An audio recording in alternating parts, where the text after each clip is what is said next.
Mimi nitachukua labda nusu ya dakika ama nitakuwa mfupi sana. Asante sana Your Excellency, President wetu. Najua unafanya kazi ngumu na nilikuwa naangalia labda zile miaka zangu za zamani ningejaribu, lakini singelifikia kiwango chako uko na sisi hapa. Nataka kuleta rambirambi zangu personally na familia yangu. Kwa ajili familia yangu ni kama ya huyu mzee amelala, familia ya mama, na najua vile wajane mnafikiria na vile mko na mawazo mengi kwa kumpoteza mzee. Nyinyi ndio mmefanya mzee afikishe miaka 85. Nyinyi wajane. Wale wazee wenzangu ambao wana mama mmoja hawajui. Lakini mimi najua kama si nyinyi mzee angelifikisha hizo miaka. Kwa ajili mama mkubwa kila saa yuko kwa record ya mzee kule walitoka pahali wamefika.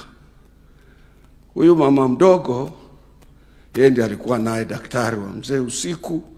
Najua ni saa ngapi mzee anataka dawa na mzee ni kitu gani angelipendelea kula leo. Mzangu wazee ambao wana mama mmoja hawajui. Nikisema kwa ufupi, Inspector General ni rafiki yangu sana.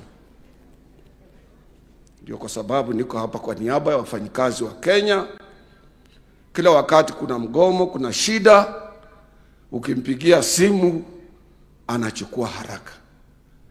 Juzi tulikuwa kwa sherehe huko sehemu za Tana River, nikamwambia nimepata fursa ya kuwaona ma Inspector Generals wetu wote wa polisi, kuanzia kwa the First Commissioner of Police Bwana Hinga mpaka kufikia kwa wewe. Na nilianza na kampani moja ina deal na mambo ya communication, ilikuwa inaitwa East African Post and Telecommunication Corporation.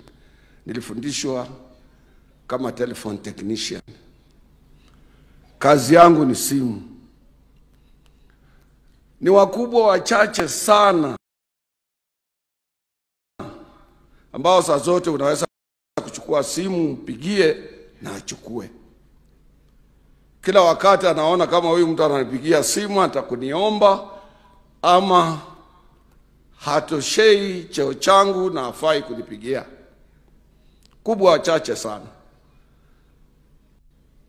Na wewe pia na mkubwa yako Murkomen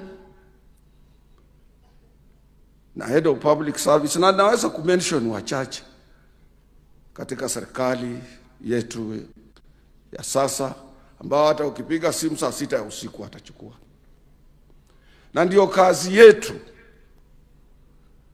Na hiyo ndio midhamu mzuri mzali kufundisha.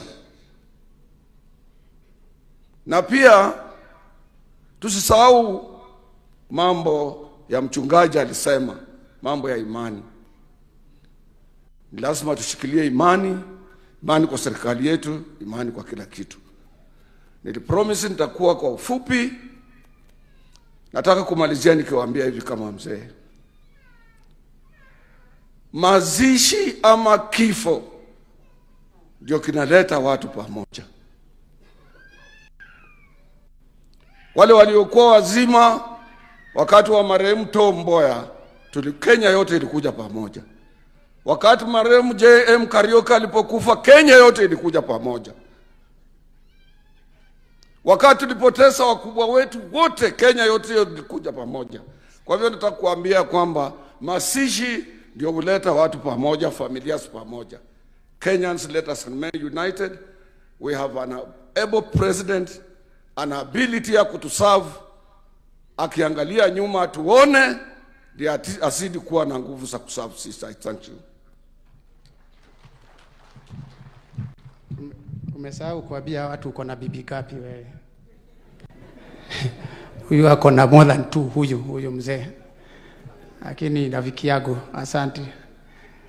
Nataka kuita wa mwisho kwa sababu ya Excellency, as you have seen, we value our elders, we value our leaders. It's not in our tradition and culture to disrespect the dead. Huwa tunaombea na tunawaheshimu, and you can be haunted for disrespecting the elders who have rested. Kwa hivyo ni ya muhimu tukikaa kama jamii, very important to know that anybody who himself makes any utterances, don't take it as a community. Sisi tuko na heshima kwa Wakenya wote na kila kabila tunaheshimiana. That must never be taken out of context. That what Kijore said offended Kenyans, it is Kikuyus who said it. Kwa hivyo heshima tuko naye.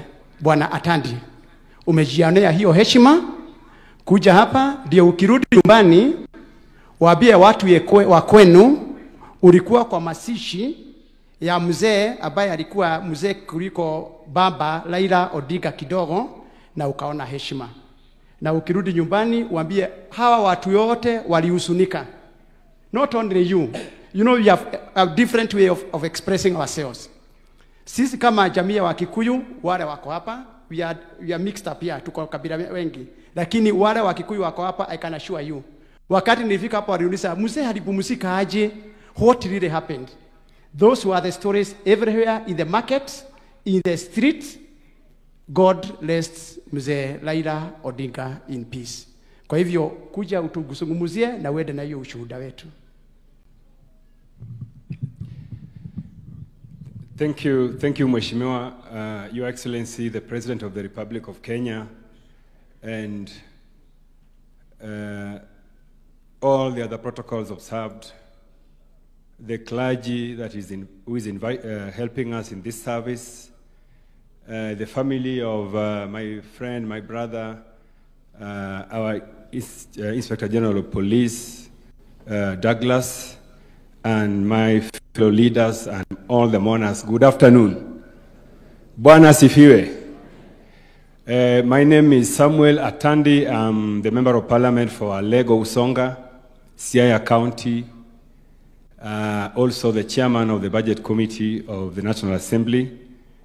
I am happy, Your Excellency, that in your midst, and the women rep for this county is a member of my committee and who has worked very hard for the people of Laikipia. Your Excellency, I was not prepared to make any speech here, but I want to thank God that I got the opportunity and to record that